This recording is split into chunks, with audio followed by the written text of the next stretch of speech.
nih untuk berdiskusi. Iya, Bu. Nah, tadi diskusi tentang apa? Permasalahan kerjasama antar wilayah, yang lebih spesifiknya itu kerjasama regional. Baik, dari progres itu Ibu ingin kalian mempresentasikan, ya. Jadi satu kelompok yaitu 2 orang. Oke. Iya benar. Jadi enaknya kita mulai dari kelompok 1. Boleh dipersilakan kelompok 1 untuk mengirim file progres presentasinya ke laptop Ibu ya. Ya, Bu. Iya.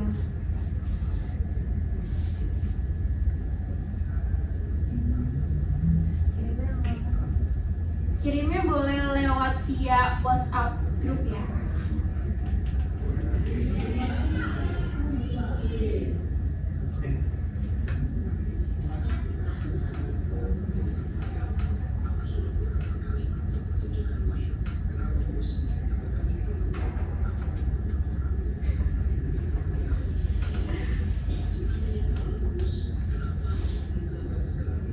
Apakah kelompok 1 sudah kirim ke laptop Ibu? Sudah, Bu. Baik, Ibu coba hubungkan ya.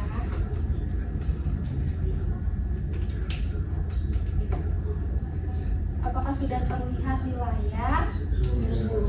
Ya, boleh dipersilahkan kelompok 1 untuk maju dan menjelaskan permasalahan yang sudah dipilih. Iya.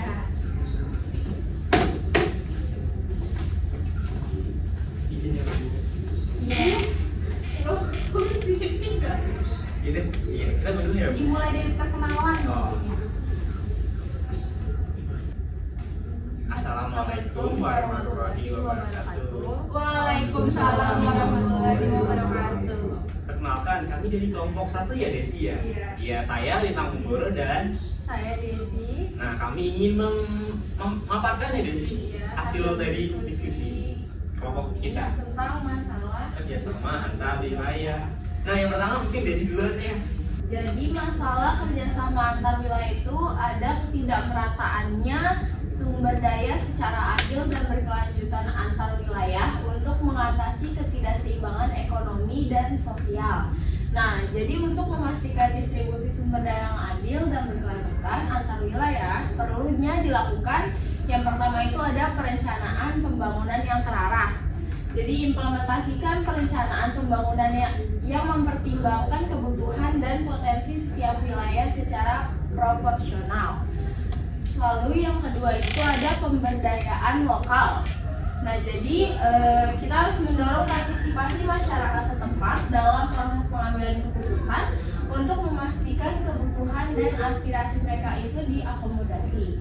Lalu yang ketiga itu ada pengembangan infrastruktur, di mana harus memprioritaskan pembangunan infrastruktur dasar di wilayah-wilayah yang masih tertinggal dan memastikan distribusi infrastruktur mendukung pertumbuhan ekonomi yang merata. Selanjutnya dilanjutkan oleh teman saya. Untuk selanjutnya itu ada pelatihan dan pendidikan. Nah, di pelatihan dan pendidikan ini berisikan pelatihan keterampilan kepada penduduk setempat untuk meningkatkan ketersediaan tenaga kerja yang berkualitas. Fokus pada peningkatan akses dan kualitas pendidikan di wilayah-wilayah yang tertinggal. Itu untuk pendidikan. Selanjutnya ada kebijakan pajak dan investasi.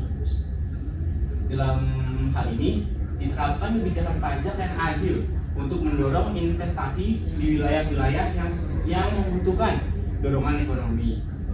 Disediakannya insentif untuk perusahaan yang berinvestasi di wilayah-wilayah tertentu. Selanjutnya ada pengembangan sektor ekonomi lokal. Dalam pengembangan sektor ekonomi lokal ini, identifikasi potensi sektor ekonomi lokal yang dapat dikembangkan. Mendorong juga diversifikasi ekonomi agar wilayah tersebut tidak hanya bergantung pada satu sektor. Selanjutnya ada monitoring dan evaluasi. Dalam monitoring dan evaluasi ini dilakukan pemantauan terus-menerus untuk memastikan bahwa sumber daya dialokasikan dengan adil dan hasilnya dapat diukur sesuai kebijakan berdasarkan evaluasi untuk memperbaiki ketidakseimbangan yang timbul. Selanjutnya ada kolaborasi antar pemerintah, fasilitasi kerjasama antar pemerintah pusat dan daerah untuk menyusun kebijakan yang mendukung distribusi sumber daya yang lebih merata. Selanjutnya, implementasi langkah-langkah ini dapat membantu menciptakan lingkungan di mana distribusi sumber daya menjadi lebih adil dan berkelanjutan antar wilayah. Baik, sekian Pemaparan kelompok diskusi kami dari kelompok 1. Iya. Selanjutnya apakah ada pertanyaan atau sanggahan, bahkan mungkin ada saran untuk progres diskusi kelompok 1? Boleh?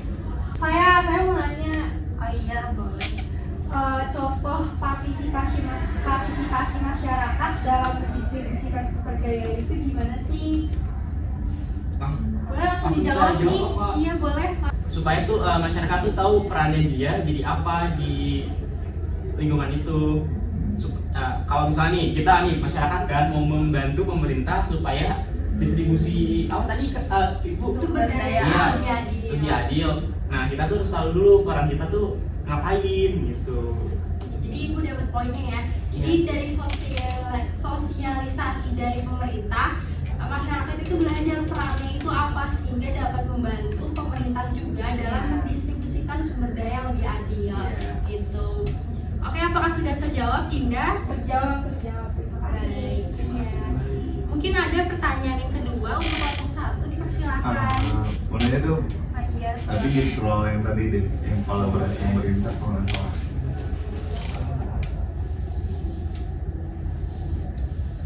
Nah, ini kan masalah yang kata dari pemerintah tuh nggak merasa gitu ya.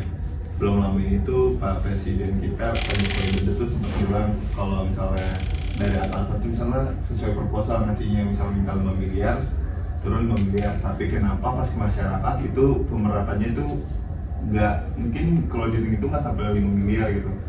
Kalau dari saran kalian berdua nih untuk hal-hal seperti itu, kira-kira ada nggak untuk mengurangi hal kayak gitu tuh? Boleh langsung dijawab oleh kelompok 1. Mungkin perlu transparansi ya Desi ya dari pemerintah pusat ke daerahnya. Daerahnya juga perlu transparansi dari daerah ke masyarakatnya, Iya. bukan lagi gitu. Terus dari diri masing-masing juga sih nggak sih? Iya, Nggak sih? dari pribadi masing-masing juga harus punya sifat yang jujur Jujur. nggak sih kalau misalnya mau jadi pemimpin tuh nggak yang main-main kayak Diambil-ambil gitu ya Desi. Iya. Maksud diambil kan bukan hak kita. iya gitu. jadi harus tahu apa hak kita apa kewajiban kita.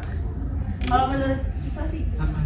Jadi butuh transparansi dari pemerintah sendiri ya. Ya, dan kesadaran diri Dari masing-masing. masing-masing. Jadi dibutuhkan sikap jujur ya agar tidak terjadi korupsi dana dari pusat ke daerah bahkan ke bawahnya lagi masyarakat. iya.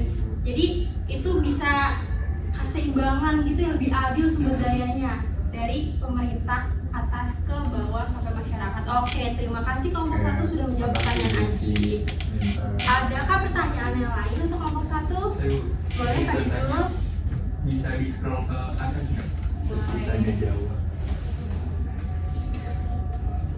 Yang mana? Lagi terus. Nah, itu kan ada sub bahasan di mana ketidakmerataan sumber daya secara adil dan berkelanjutan. Jadi pertanyaannya tuh kayak mungkin nggak sih di Indonesia tuh itunya bisa rata dari sisi ekonomi, sosial, sumber daya. Nah, kalau bisa tuh caranya gimana? Seperti itu. Bisa Apakah dapat dong. dimengerti Iya, pertanyaannya? bisa Oke. Bu. Bisa dong, kan sudah kita jelaskan ya Desi dari atas sampai bawah tadi.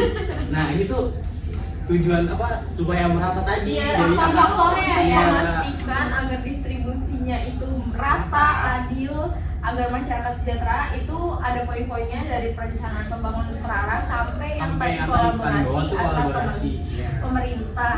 Gitu, Aizu. Gimana? Sudah. Oh, jadi kalau antara faktor-faktor itu terpenuhi, terjadilah pemerataan sumber daya ya yang ada. Iya. Ya, gitu Pak Yusuf. Baik, Ibu. Terima kasih. Iya, mungkin ada lagi pertanyaan yang lain anak-anak? Apakah sudah cukup? Sepertinya cukup ya Bu. Cukup baik. Boleh ditutup kelompok 1 untuk presentasinya. Baik, itulah tadi pemaparan hasil diskusi dari kelompok 1 dan juga tanya jawabnya ya. Kurang lebihnya mohon maaf.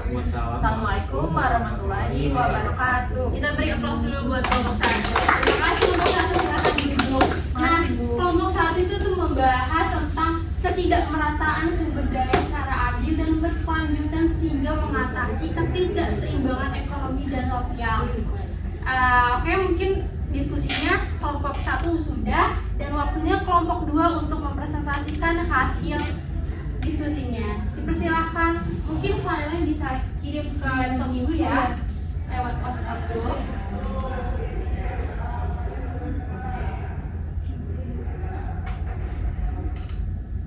Apakah kelompok 2 sudah mengirim filenya? Sudah, Bu. Oke, Bu, kumpulkan ya.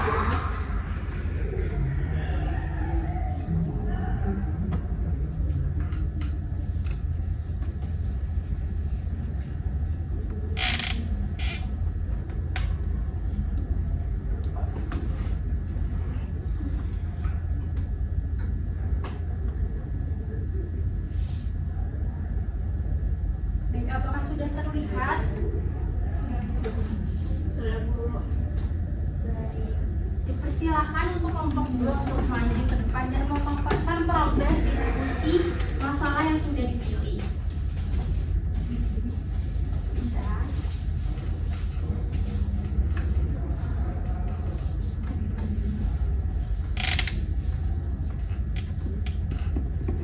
Oke, dimulai dari perkenalkan diri ya.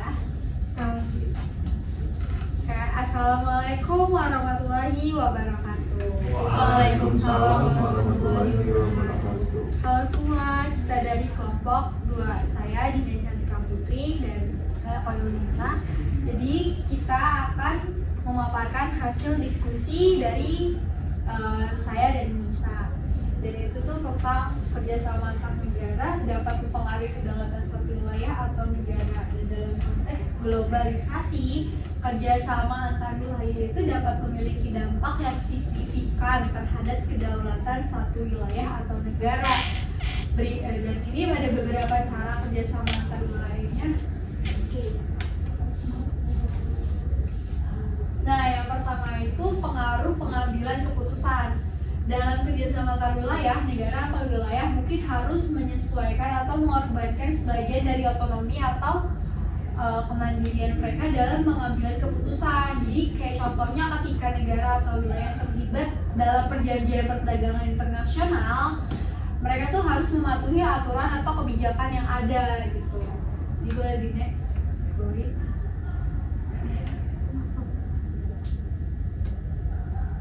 Nah, selanjutnya ini ada pembagian kewenangan. Di dalam beberapa kasus kerjasama antar wilayah melibatkan pembagian kewenangan atau wewenang ke lembaga atau badan internasional, dan hal ini itu dapat mengurangi kewenangan nasional atau lokal dalam beberapa aspek tertentu seperti keamanan, perdagangan, dan lingkungan. Selanjutnya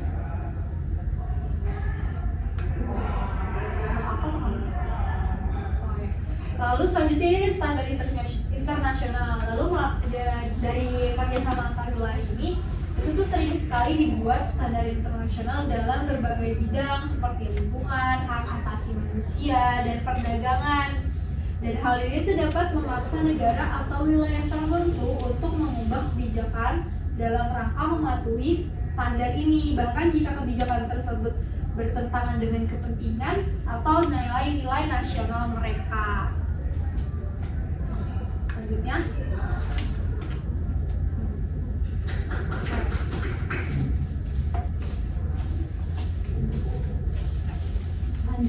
ada ketergantungan ekonomi. Kerjasama antar wilayah dalam bidang ekonomi seperti perjanjian perdagangan bebas atau kerjasama ekonomi regional dapat menciptakan ketergantungan ekonomi di antara negara atau wilayah. Ketergantungan ini bisa membuat suatu negara rentan terhadap keputusan atau kondisi ekonomi dari negara mitra. Selanjutnya ada kontrol sumber daya. beberapa situasi, kerjasama antar wilayah dapat mempengaruhi kontrol atas sumber daya alam atau strategis. Perjanjian multilateral atau kesepakatan internasional dapat membatasi kontrol suatu negara atas sumber daya yang dimilikinya. Dalam banyak kasus, kerjasama antar wilayah menghasilkan pengurangan sebagian kedaulatan suatu negara atau wilayah. Hal ini tidak selalu negatif karena kerjasama semacam itu juga bisa memberikan manfaat seperti stabilitas politik dan ekonomi yang lebih besar, perlindungan bersama, serta upaya bersama dalam menangani tantangan global. Namun demikian, perubahan dalam tingkat kedaulatan ini seringkali menjadi subjek debat dan pertentangan karena ada kekhawatiran akan kehilangan kemandirian atau otonomi atas keputusan internal. Oke teman-teman, jadi itu dia hasil diskusi dari kelompok 2. Mungkin jika ada pertanyaan boleh sampaikan. Oke, boleh Lintang. Dinda bisa di scroll ke atas. Oh ya, boleh.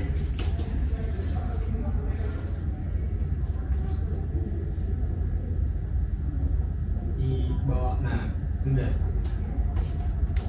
Itu kan contohnya ketika negara atau wilayah terlibat dalam perjanjian perdagangan internasional, mereka harus mematuhi aturan dan kebijakan yang disepakati bersama.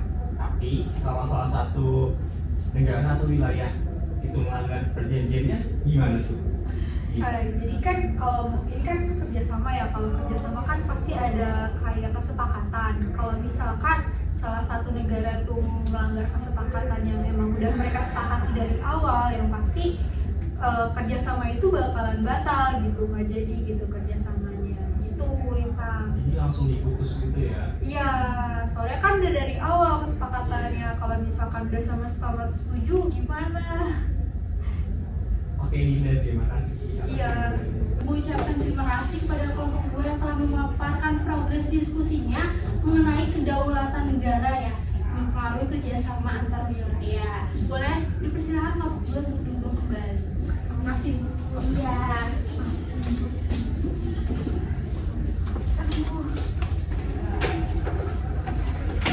Nah, sepertinya Ibu sudah bawa dari awal ke kelas, kan sudah bawa LKPD ya, lembar kerja peserta didik, di mana dari kelompok yang sudah presentasi akan mengerjakan LKPD lagi nih.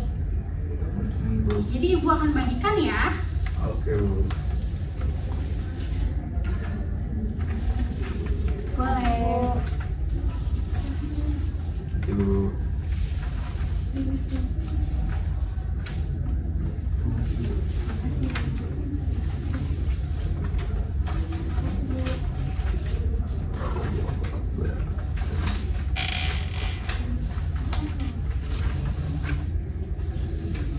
Jadi ini buat kerja di rumah ya, Bu? Iya, Ibu akan jelaskan ya. Jadi satu kelompok itu terdiri dari dua orang lagi, di mana dalam LKPD itu diskusikanlah satu masalah mengenai kerjasama antar wilayah dan akan dipresentasikan pada pertemuan berikutnya. Nah, benar banget yang dibilang sama Reza, LKPD-nya akan dijadikan PR untuk dipresentasikan pada pertemuan selanjutnya. Adakah pertanyaan untuk LKPD yang sudah Ibu bagikan? Apakah sudah cukup jelas? Cukup jelas, Bu. Baik, mungkin sampai di sini ya pertemuan kita pada hari ini. Mohon maaf jika ada kesalahan dalam penyampaian kata. Wabillahi taufiq wal hidayah. Wassalamualaikum warahmatullahi wabarakatuh. Waalaikumsalam warahmatullahi wabarakatuh.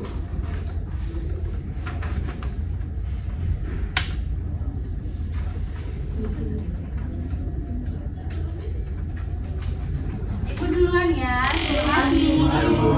Itulah tadi video micro teaching saya dengan materi kolaborasi antar wilayah kelas 12 semester 2 Sintak 2. Selanjutnya akan dilanjutkan oleh teman saya yaitu Faizul Ilham. Terima kasih. Wassalamualaikum warahmatullahi wabarakatuh.